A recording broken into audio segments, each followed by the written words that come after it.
Bien, chers frères et sœurs, chers téléspectateurs, bonsoir et bienvenue dans votre émission À marche vers Pâques.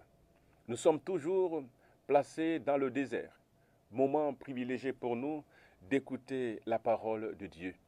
Et de manière explicite en ce jour, nous voulons écouter les décrets du Seigneur, les ordonnances du Seigneur pour pouvoir les mettre en pratique. Et c'est pour cela que nous commençons par écouter la parole de Dieu qui nous est proposée aujourd'hui. Lecture du livre du Deutéronome au chapitre 4, versets 1, 5 à 9. Moïse disait au peuple, « Maintenant, Israël, écoute les décrets et les ordonnances que je vous enseigne pour que vous les mettiez en pratique. Ainsi vous vivrez. Vous entrerez pour en prendre possession dans le pays que vous donne le Seigneur, le Dieu de vos pères. Voyez, je vous enseigne les décrets et les ordonnances que le Seigneur, mon Dieu, m'a donnés pour vous, afin que vous les mettiez en pratique dans le pays où vous allez entrer pour en prendre possession. Vous les garderez, vous les mettrez en pratique. Ils seront votre sagesse et votre intelligence aux yeux de tous les peuples. Quand ceux-ci entendront parler de tous ces décrets, ils s'écrieront. Il n'y a pas un peuple sage et intelligent comme cette grande nation. Quelle est en effet la grande nation dont les dieux soient aussi proches que le Seigneur, notre Dieu, est proche de nous chaque fois que nous l'invoquons. Et quelle est la grande nation dont les décrets et les ordonnances sont aussi justes que toute cette loi que je vous donne aujourd'hui. Mais prends garde à toi. Garde-toi de jamais oublier ce que tes yeux ont vu. Ne le laisse pas sortir de ton cœur un seul jour. Enseigne-le à tes fils et aux fils de tes fils. Parole du Seigneur. Telle est la première lecture de ce jour, le jour où nous sommes invités à encore écouter la parole du Seigneur. Poursuivons cette lecture en écoutant cette fois-ci l'Évangile selon saint Matthieu au chapitre 5, versets 17 à 19. En ce temps-là, Jésus disait à ses disciples, « Ne pensez pas que je sois venu abolir la loi ou les prophètes. Je ne suis pas venu abolir, mais accomplir. Amen, je vous le dis, avant que le ciel et la terre disparaissent, pas un seul iota, pas un seul trait ne disparaîtra de la loi jusqu'à ce que tout se réalise. Donc, celui qui rejettera un seul de ses plus petits commandements et qui enseignera aux hommes à faire ainsi, sera déclaré le plus petit dans le royaume des cieux. Mais celui qui les observera et les enseignera, celui-là sera déclaré grand dans le royaume des cieux. Acclamons la parole de Dieu.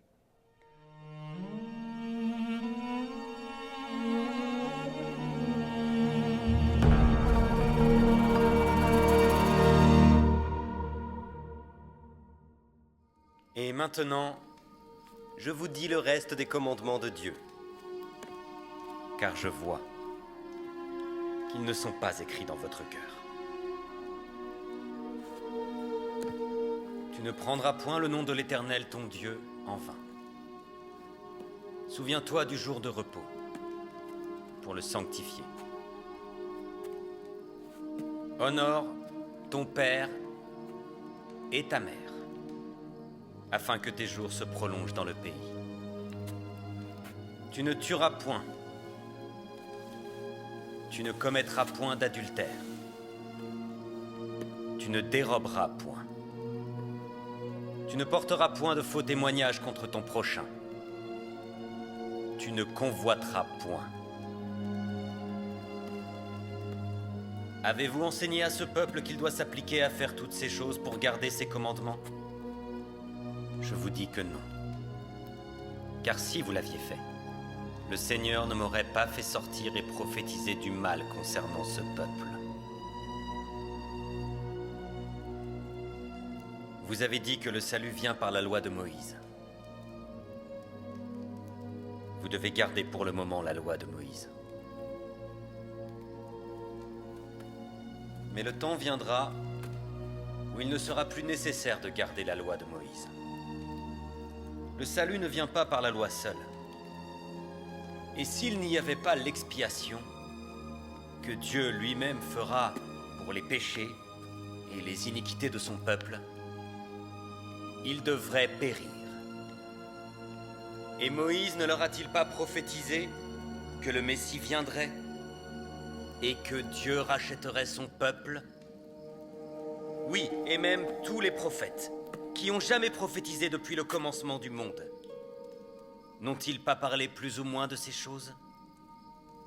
N'ont-ils pas dit que Dieu lui-même descendrait parmi les enfants des hommes et prendrait sur lui la forme de l'homme et irait avec une grande puissance sur la surface de la terre? Je voudrais que vous compreniez que Dieu lui-même descendra parmi les enfants des hommes et rachètera son peuple. Et parce qu'il demeure dans la chair, il sera appelé le Fils de Dieu. Car s'il n'y avait pas la rédemption qu'il a faite pour son peuple, qui fut préparée dès la fondation du monde, je vous le dis, s'il n'y avait pas cela, toute l'humanité aurait dû périr. Le temps viendra où tous verront le salut du Seigneur,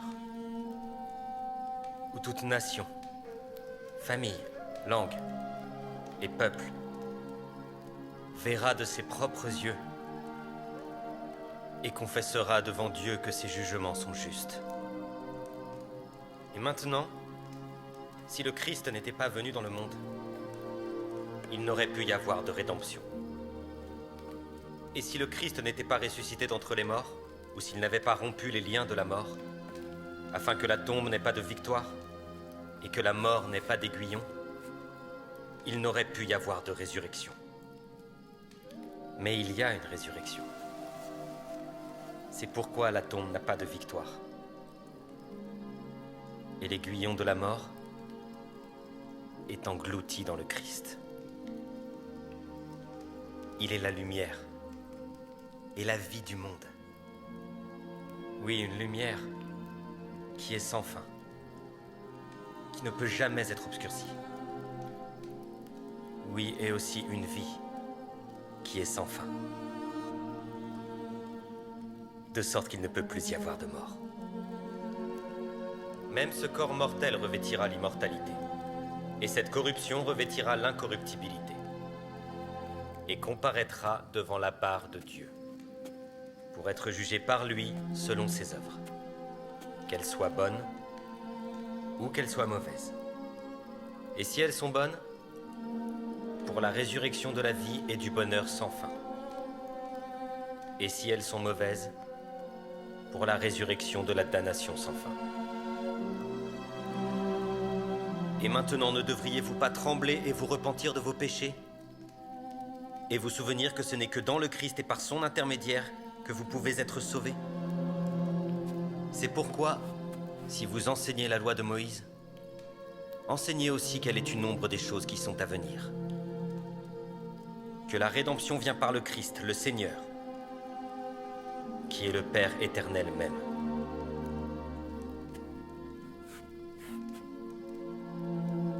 Amen.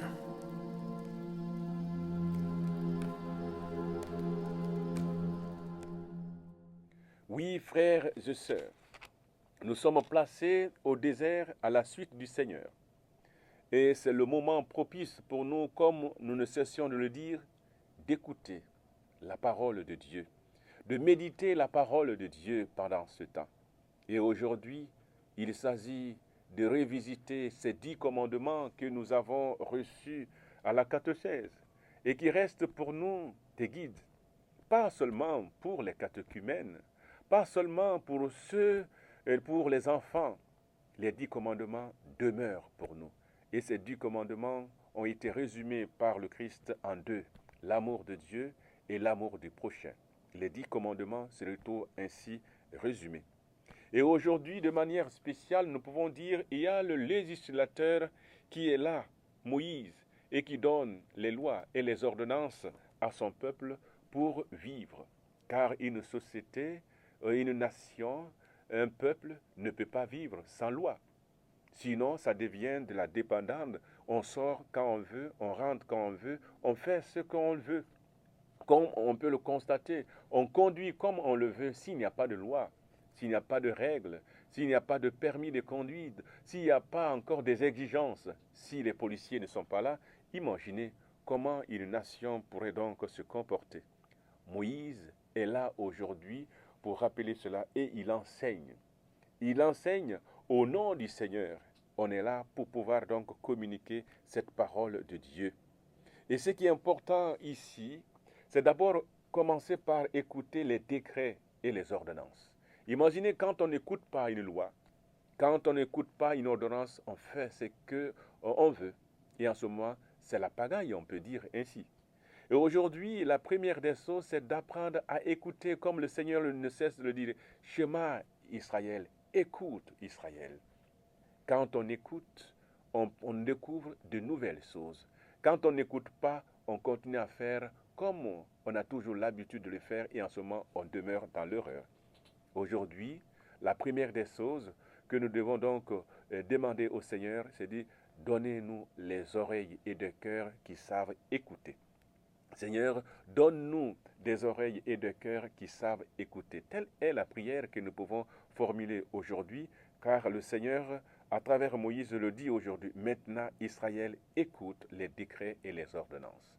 C'est le moment, comme si, par exemple, en classe, on n'écoutait pas la leçon, et là, en ce moment, on ne peut pas produire de bons fruits. Alors, c'est ce que nous devons donc faire aujourd'hui, écouter.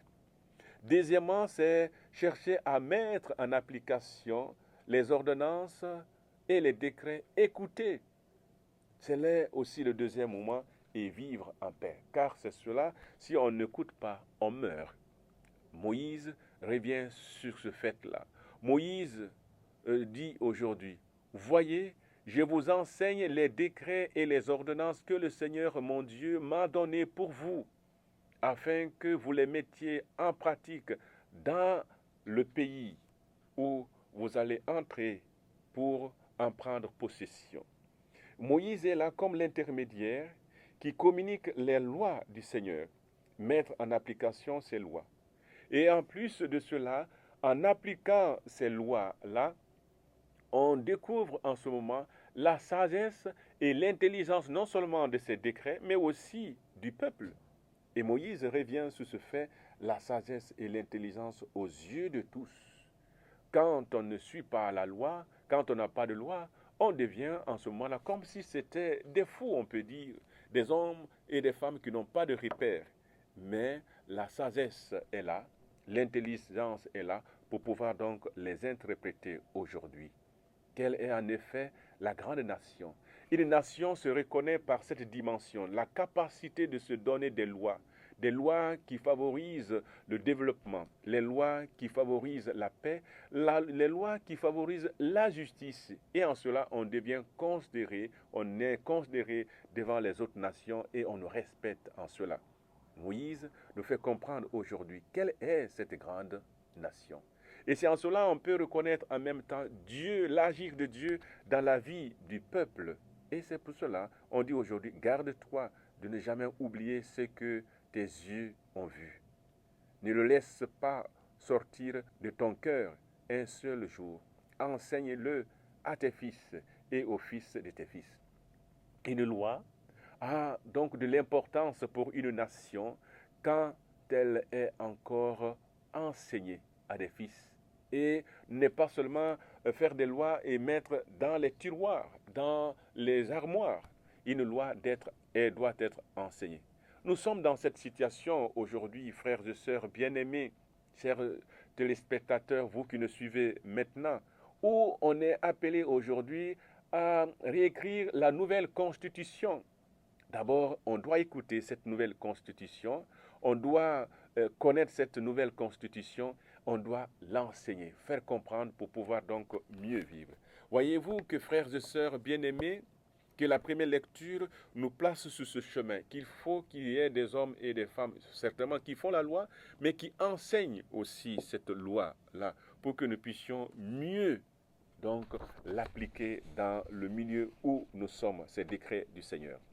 Et le siège par excellence où cette loi doit être accueillie, c'est le cœur. Ce n'est pas seulement sur les papiers. Tant que cette loi ne fait pas partir donc de notre être à travers le cœur, elle ne peut pas avoir des significations ou de l'impact sur la vie. Alors revenons maintenant à la loi, à l'application de cette loi, comme le Seigneur nous le stipule aujourd'hui, Jésus.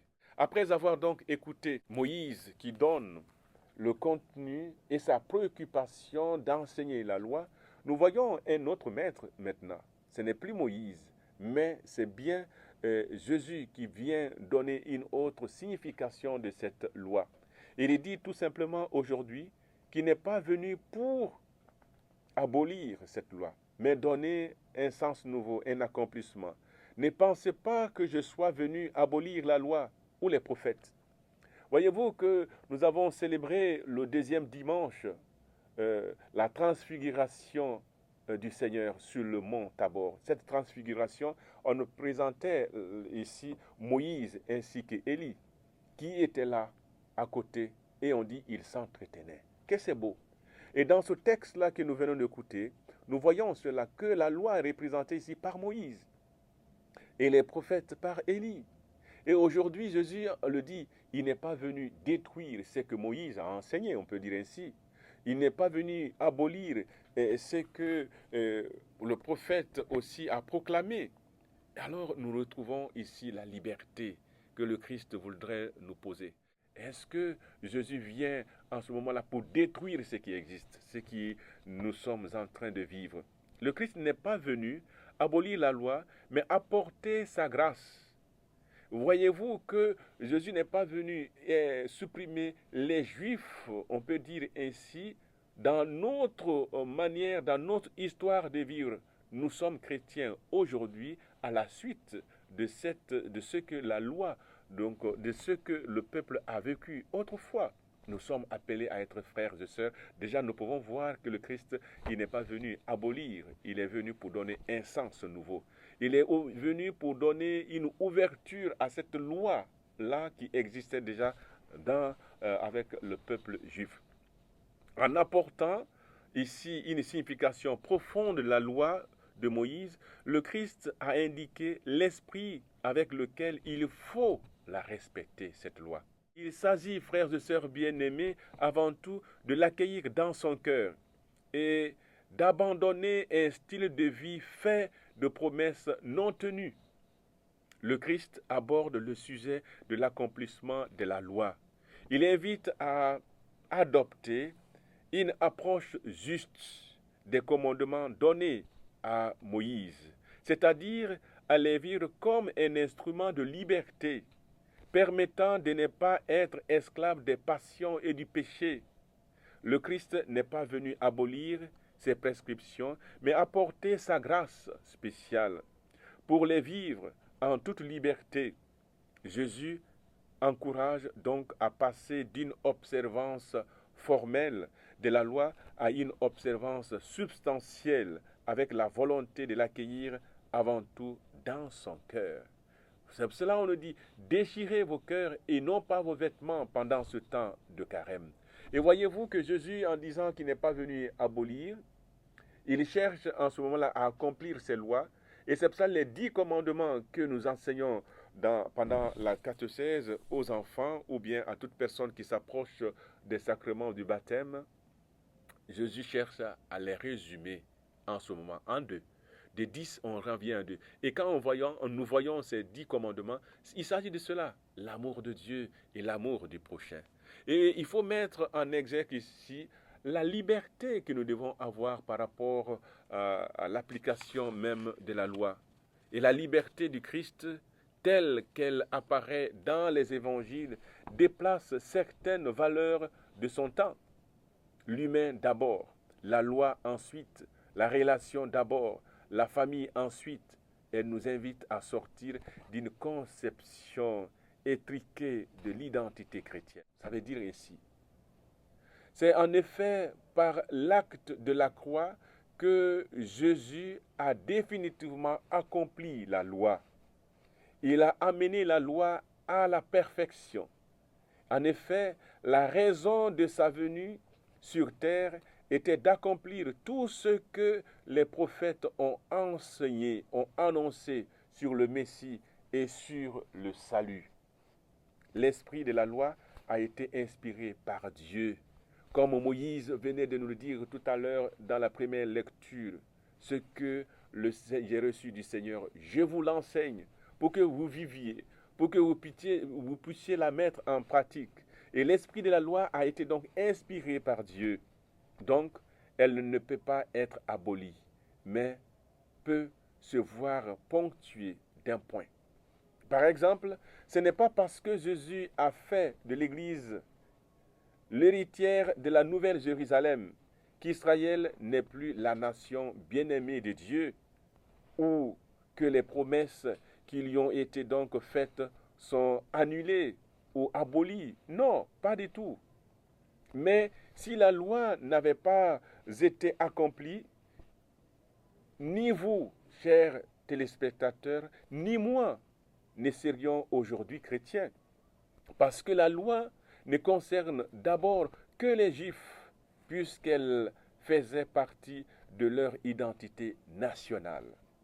Par exemple, le sabbat était nationalement chômé, car c'est propre à leur tradition, mais ce n'est pas propre aux gens des nations, c'est-à-dire des païens qui ont accepté d'accueillir cette loi. Ce n'est pas le cas des Grecs, des Africains, des Asiatiques, etc. Le cas échéant, que devons-nous dire à ceux qui ne peuvent pas observer ce jour parce qu'ils travaillent? Mais parce qu'aujourd'hui, la loi n'est plus une condition pour connaître Dieu. Nous, les gens des nations, avons-nous aussi l'opportunité de connaître et de servir Dieu aujourd'hui? C'est la nouveauté que le Christ apporte. Il ouvre en ce moment-là la porte du royaume à tous. La loi présente la justice de Dieu. Et la justice de Dieu est d'aimer son prochain comme soi-même, tout comme Jésus nous a aimés malgré nos différences. Par exemple, des lois comme œil pour œil sont basées sur des principes de justice. Mais Dieu préfère que l'on pardonne. Voyez-vous, œil pour œil, dent pour dent. Et le Christ nous enseigne en ce moment le pardon. Il accomplit cela. C'est ce que Jésus dit. Vous avez entendu qu'il a été dit œil pour œil, dent pour dent. Mais moi, je vous dis de ne pas résister aux méchants. L'Évangile selon saint Matthieu au chapitre 5, verset 38. Jésus est donc venu faire ce que dit la loi. Tu aimeras ton prochain comme toi-même. Jésus est venu accomplir ce qu'ont enseigné tous les prophètes. Il a ouvert à tous le chemin pour accéder au salut. Ce que nous devons comprendre, c'est que si la loi est un pédagogue, il faut le dire ainsi, un enseignant qui permet de prévenir sur la nature du péché, bien qu'il ait pour objectif de donner la vie, elle ne peut pas changer l'âme humaine tout simplement parce qu'elle n'affranchit pas le cœur. En effet, beaucoup de Juifs respectaient pourtant la loi, mais n'hésitaient cependant pas à se rebeller contre Dieu ou à aller adorer les idoles. Cela signifie que le cœur n'était pas affranchi. Alors, frères et sœurs bien-aimés, acceptons de revenir à l'essentiel de notre foi, en écoutant les enseignements, les ordonnances et en cherchant toujours à les mettre en pratique. Et aujourd'hui, le défi qui nous est lancé, c'est de savoir écouter les ordonnances et de les mettre en pratique. Alors que ce temps de carême nous permette, frères et sœurs bien-aimés, d'écouter et de mettre en pratique les commandements du Seigneur, ces commandements que Jésus n'est pas venu abolir, mais donner un sens nouveau, la grâce pour pouvoir mieux rentrer dans le projet de Dieu, aujourd'hui et pour les siècles des siècles. Encore, bonne montée vers Pâques et que le Seigneur nous bénisse tous.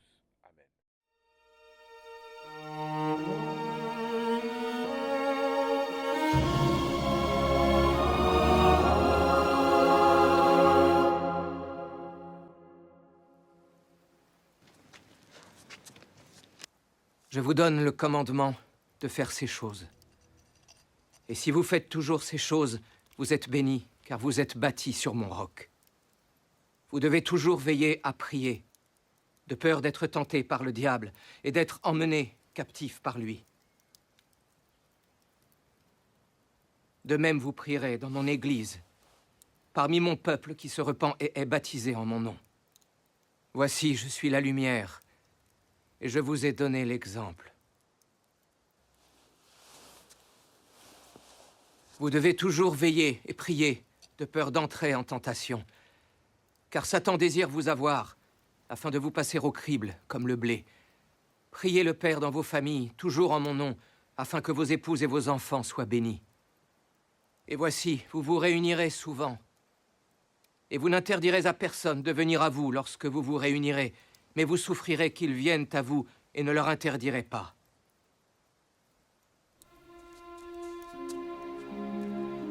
Je vous donne encore un commandement, et ensuite je devrai aller à mon Père, afin d'accomplir d'autres commandements qu'il m'a donnés. Et maintenant voici, ceci est le commandement que je vous donne.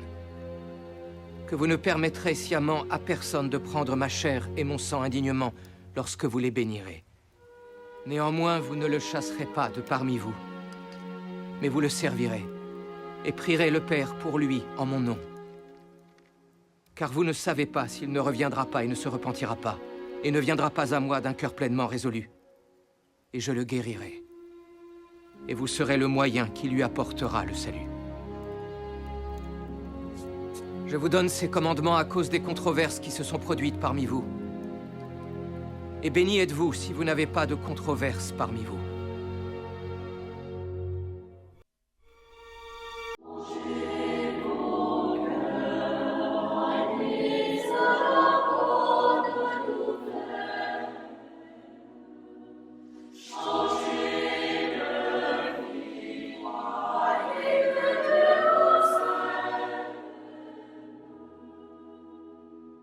Je ne viens pas pour condamner le monde.